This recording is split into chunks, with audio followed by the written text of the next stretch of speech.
Cinema നടൻ റിയാസ് ഖാനെതിരെയും ഗുരുതര ആരോപണം ഉന്നയിച്ച് യുവനടി.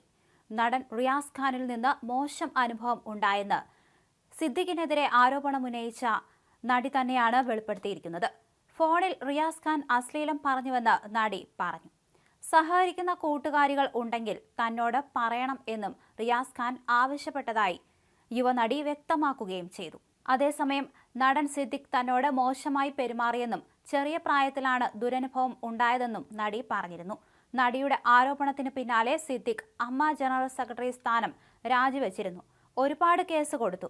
പോലീസുകാർക്ക് ചൂഷണം എന്താണെന്ന് അറിയില്ല. വൈകാരികമായ ചൂഷണം ചെയ്തുവെന്ന് ഒരു പോലീസ് ഉദ്യോഗസ്ഥനോട് പറഞ്ഞപ്പോൾ കയറിപ്പിടിച്ചിട്ടില്ലല്ലോ എന്നാണ് അദ്ദേഹം ചോദിച്ചത്. ചൂഷണങ്ങളെക്കുറിച്ചൊന്നും ഇവർക്ക് വ്യക്തമായ അറിവില്ല. എനിക്ക് ഒന്നും നഷ്ടപ്പെടാനില്ല. ഞാൻ പറഞ്ഞുകൊണ്ടേയിരിക്കും. ഇപ്പോൾ സിനിമയൊന്നും ഇല്ലല്ലോ എന്ന് ഞാനൊക്കെ നിരന്തരം കേട്ടുകൊണ്ടിരിക്കുന്ന ചോദ്യമാണ്. നല്ലൊരു മനുഷ്യനല്ലെങ്കിൽ അയാൾ എന്തെല്ലാം നേടിയെന്ന് പറഞ്ഞിട്ട് എന്തു കാര്യം? ഞാനൊരു അതിജീവിതയാണ്. എന്നെ സംബന്ധിച്ച് അയാൾ ഒന്നുമല്ല. അയാൾ രാജിവെക്കേണ്ട ആൾ തന്നെയാണ്. അയാളൊരു ക്രിമിനലാണ്. രാജി കൊണ്ട് ഒന്നും അവസാനിക്കുന്നില്ല, ഇവിടെ തുടങ്ങുന്നതേയുള്ളൂ, നടി പറഞ്ഞു. അതേസമയം താരസംഘടനയായ അമ്മയിൽ വീണ്ടും തെരഞ്ഞെടുപ്പ് വരും. ജനറൽ സെക്രട്ടറിയായ സിദ്ദിഖ് രാജിവെച്ചതോടെയാണ് ഇത്. ജനറൽ സെക്രട്ടറിയെ കണ്ടെത്താൻ വോട്ടെടുപ്പ് വീണ്ടും അനിവാര്യതയാകും. 1.5 മാസം മുമ്പാണ് ജനറൽ സെക്രട്ടറിയായി സിദ്ദിഖ് ജയിച്ചത്. തൽക്കാലം സിദ്ദിഖ് രാജിവെച്ച സാഹചര്യത്തിൽ ജനറൽ സെക്രട്ടറി ചുമതല ബാബുരാജ് ഏറ്റെടുക്കും. സംഘടനയുടെ എക്സിക്യൂട്ടീവ് യോഗം ഓൺലൈനിൽ ചേരും.